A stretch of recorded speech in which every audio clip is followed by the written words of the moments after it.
Alright, what is up? This is SLOplays back in some more Dragon Ball Legends discussion, news, and videos going down here today. I'm very excited for another little discussion. Today's topic is going to be the first official reveal of some more HD art, at least for Super Saiyan God Shallot. Now, first and foremost, this man looks fantastic. I saw a lot of people saying that they didn't like the art at all.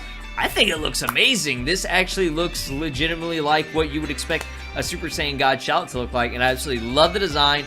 His hair is really big. He's got really, really big, red hair. He's got the huge bang going on. You can definitely tell from the eyes and everything. He's got, the red sclera as well as the black little pupils that Super Saiyan God has.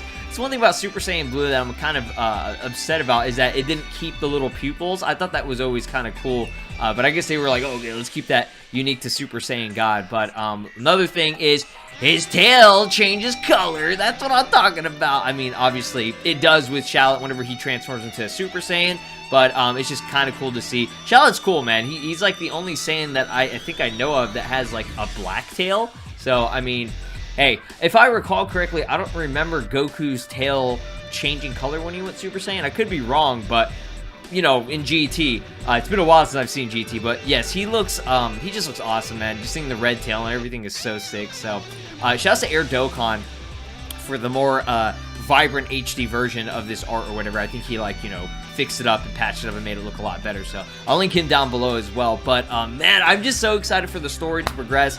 The main topic that I wanted to get into today is actually going to be the Mysterious Man. Now, we're only about a day.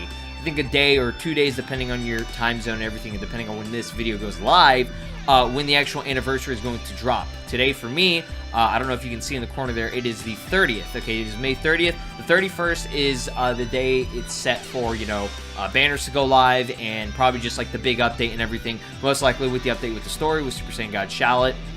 So, like I said, I wanted to discuss the Mysterious Man. Who is this guy? We're getting back into this man over here. Y'all remember him, okay? So, I kind of did touch up upon this guy a little bit in one of my other little discussion videos or whatever, and I was just trying to speculate and just come up with like weird ideas and things, and I kind of looked at the comment section after that and saw more ideas and just more confirmation from a lot of y'all that what I said actually had some good validity. And there's not a lot I like in going hardcore in depth and detail and trying to remember from the story. I don't go back and replay through the story. I just kind of play through it once and hopefully just understand what's really going on. So for the most part, I get a good understanding of what's going on here. But this guy, he's not like Giblet/Giblet, whatever you want to pronounce that idiot. I don't know, dude. I'm just gonna call him Giblet because Giblet sounds funny, okay? Giblets, alright? It's hilarious. But yes, that character, when he was first revealed, he was the Hooded Saiyan, or the Hooded Man, or whatever, the Saiyan in red, whatever you want to call it. When you first see him, you obviously see that, his facial features and everything, it looks like a Saiyan, it looks like Shallot a little bit, and then you see him in battle, and he's literally wearing the same clothing as Shallot under, his red hood thing. So, he's like a Sith Lord, he's like Shallot as a Sith, or some shit like, I don't know, dude. So, obviously, a lot of people knew that, like, okay, people were speculating, okay, this is a Shallot from, like, a different dimension, or, this is, like, some evil version of him, or something like, like Goku Black in a way. But, you learn, spoilers, it's revealed that he is the twin brother of Shallot, which was like, whoa. Have we ever had that before? I mean, other than Goku having a brother, like an evil brother, an actual evil older brother, a twin brother, like an evil twin, like that's like something I feel like I don't think they've done. I know there are twins. They have twins in the series. Obviously, Android 17 and 18 is like a really, important, prominent one, but to my knowledge, there's not like here's a good one and then here's an evil one, you know what I mean? Here's the one that's on the side of the heroes and here's the one on the side of, assholes. You know what I mean? So I was like, damn, this is sick. Like, I don't think we've had a story like this before. And I was like, bro, we gotta see more from this. And as you start playing and playing and playing, it's showed to be revealed that he knows the history of, Shallot and himself and what's going on. Shallot doesn't remember jack crap. Obviously, Giblet's not going to say anything because he's evil, and, that's how it is with the evil people. But yeah, he didn't say anything to him, and he's always like, okay, yeah, your blood of the tainted or whatever that is. So he really doesn't like Goku. He does respect Shallot to a certain point. You see that in the latest story where he's kind of like, okay, you know, I'm gonna wait for my brother to be at, like, you know, full strength or whatever, or like I want him to, you know, progress and be at his best for me to actually fight him. It's almost like a Vegeta-esque prideful mindset, because they're Saiyans, you know, they want to make sure, okay, if I'm gonna beat your ass, like, I'm gonna beat your ass at your best, so that I don't hear people talking shit about it like anywhere else. Like, that means nobody can have any crap to be like said, you know, because after I beat you at your best, like, that's it. It's a body bag, it's a wrap.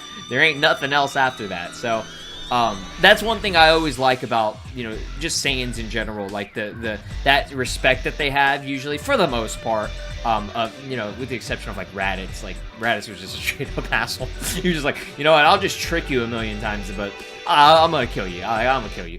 But no, in all seriousness, yeah, Giblet's cool, and I'm excited to see what's gonna happen from him in the future as well. But he is under this mysterious man. Like, back to this topic, he's under this guy. So the mysterious dude, this dude, you haven't seen anything about him. Like, there's been nothing on him that has hinted at what he could be. There maybe you could theorize, and that's what I'm trying to do in this video, is trying to give you guys an idea of who he might be.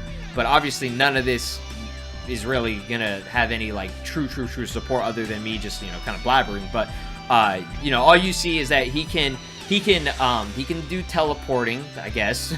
He can teleport others out of certain dimensions and areas, and yeah, that's pretty much it. Like, he just has the power to do that, and obviously the main one is the dark key. As you can see, he has the dark aura around him, and it's pretty much, you know, the main power that is, you know, changing everyone and making this story so I guess progressive and stuff, is the fact that these characters, a lot of the evil characters, are under him, and some of them, you know, actually most of them that are under him get this power boost of the dark key.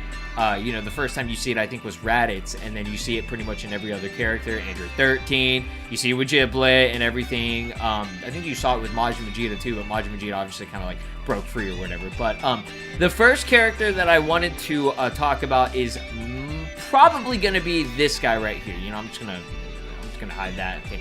Damn it, I hate the wiki, why it makes that little thing. It's probably gonna get copyrighted now. But Few, you guys remember Few in Xenoverse 2? He was initially actually showed off in Dragon Ball Online. He looked like this. He looked like a little baby.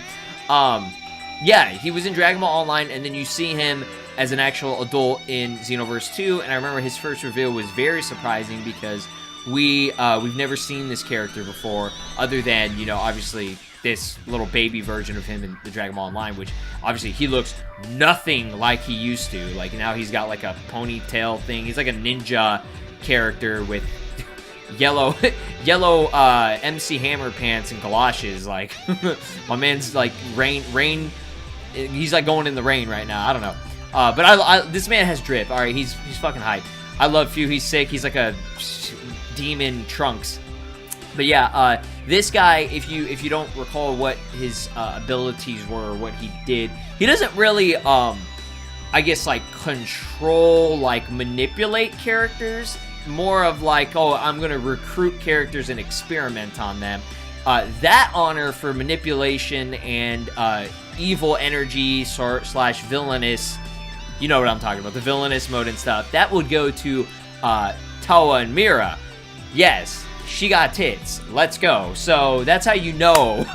So again, yes, she's from Dragon Ball Online. Obviously, she's the mother of Few. These two kind of go, you know, hand in hand. And obviously, it says, you know, mysterious man, but it could be a woman. Like, you know, obviously, they're just gonna say man or whatever. They could have just called it like a mysterious something. But hey, maybe they're just trying to do that to throw us off. You know, I could see this as being Towa, like hardcore, like straight up, because she has it. She fits that, you know, build anywhere. You know, she does have that science vanish attack or whatever in Xenoverse, so she does vanish. I'm pretty sure she can teleport characters to different dimensions anytime she wants. You know, she's like a evil Android 21-esque character where it's like experimentation, you know, like that's the main thing. She experiments on other characters, she manipulates them, and she's not really a fighter. She's more of like a, okay, I'm gonna mind control you, like Bobbity-esque kind of style, and you know, make you my slave.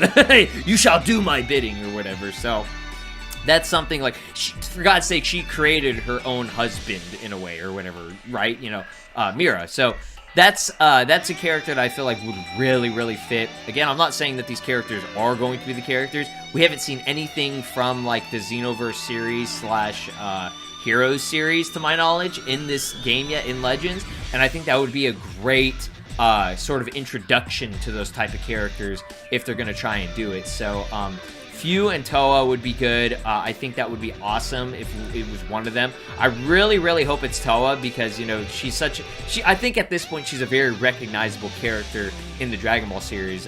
You know, Xenoverse, over 6 million copies sold. Best-selling Dragon Ball game. She's one of the main villains. You know, she's literally like in the opening of the game. So all I gotta say is that makes sense to me. Okay, I'm just saying. You guys can, you know, argue or, you know, say whatever you need to in the comment section. I'm gonna be, you know, checking that out definitely. But yeah, I think one of those characters would be good. I guess you could say Demigra as well. I mean, I'm just gonna include like Demigra, Toa, and Few all in that category. They're all part of the demon realm. You know, the demon characters would make sense. Now, that's my like main. Those are like my main people. Now, the last one, and maybe one after this that I'm gonna mention, is Zaha. I mentioned this briefly. This guy is a little bit weird because we don't really know a lot about him. As it states right here in his actual like background and everything, he is also a demon. He's also from the demon realm or whatever. Because Dabura, I'm pretty sure in the story he states like, oh hey, like you're also from the demon realm or whatever. And I really like this character a lot. Like, come on, man. Like, I love swords. This man, you know, the way it looks like, something that I always kind of like, you know, noticed was that he has a purple sword and a red sword. And I'm just like, bro, like, you know, purple and red. I don't know why. I just connected that to Few and Toa just now. What if his blades are them? What if... Okay, I'm gonna chill. Dude, his swords are Mira and Toa. No, not Mira. Few and Toa. Okay, I'm... No, that's one thing that I did always notice, was that he had a purple blade and a red blade. I'm like, why can't they be consistently colored? Why do they have to be two different colors? You know what I mean? He's got this like Spartan helmet thing. He's got the long, luscious hair. He's a very unique design for a demon, and you know, he's got these like weird like Zelda wind fire symbol things on his, I don't know, jacket or whatever. But yeah, I really do think it's him, because he ends up dying after the tournament, the Cell games or whatever. He encounters Giblet, and then as you can see right here, it says resulting in his death. He dies. To my knowledge, we don't really see anything or hear of him ever again. So I feel like that's what the Dragon Ball series is really good about. They always put these characters in the background. For example, like Gohan. He's kind of like in the background for a while. You know of his potential and everything, and then at the end of the Cell games or whatever, you know, he goes Super Saiyan 2 and beats everyone's ass, and it's amazing. And it's like, you're just kind of like, whoa, like Gohan, like this kid who was like so weak, and now he's just like the most powerful character in the entire series, you know, shadowing just Goku and everyone. Like, they could do that with Zaha. He could be the main manipulator, and he's been here since the start of the story. So this guy is like so important to the series, and I think it would make for a really cool plot twist. You know, obviously me saying this right now doesn't make it a good plot twist, because if this is true, then I'm technically, you know, spoiling it. But obviously I don't know if this is true. This is just like, you know, using, you know, data that has been collected from the actual game or whatever. But yeah, like, look at that art, bro. Like, he looks so cool. Dude, the purple and red sword and everything too. Like, I remember when it was first revealed, I was like, whoa, that's sick. So, another last character that I could think of is just some random Saiyan. Like, it could be a Saiyan, another Saiyan.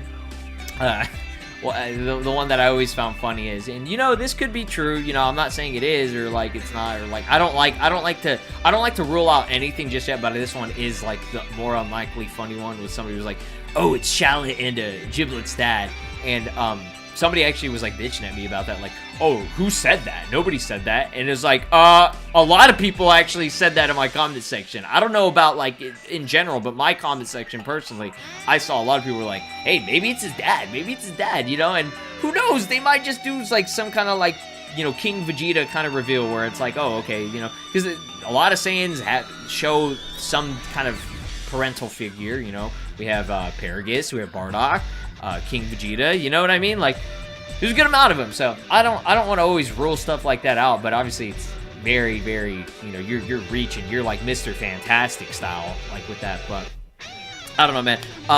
This is just something that I like to talk about and speculate about. Like I said, we're only like a day or two before the release, and I kind of wanted to get this topic out there for discussion, for you guys to talk about as well, and just, you know, see what you guys think. We'll see.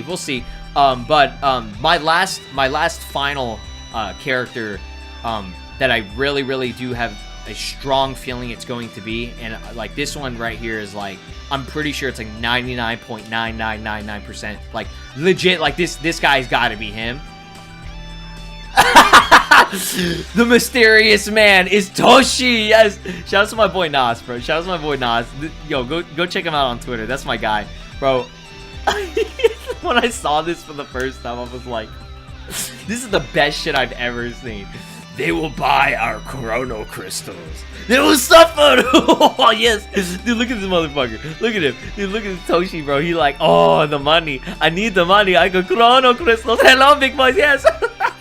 Dude, I love this so much. Shout out to Toshi, man. I love this guy to death. He has given me like almost 2 years worth of enjoyment from the story and the game. He's done a great job, I think, with Legends. I am loving it. So, you know, show Toshi some love. This guy is amazing. But yeah, I just thought this was hilarious. Like, just straight up, the whole plot twist of this is that they just want you to buy more chrono crystals. No, motherfucker, I will be free to play. But no, guys, I'm done. That's it. I know this video was way longer than it should have been. I just like to talk. I like to talk a lot. I'm sorry, okay? If you don't like these videos, this is all me just talking. So do not watch these videos if you see them, because it's just going to be a lot of rambling. But yes, guys, thank you all so much for your support as always. I'm very excited for the anniversary. I'll update you guys with, you know, obviously more news and stuff. I will be doing summonings on all banners, on all the banners at release. We're going to get shafted. And I'm excited for it. Alright, guys, stay safe, leave a like, subscribe, ring that notification bell, and I'll see you guys in the next one. I love y'all. Peace!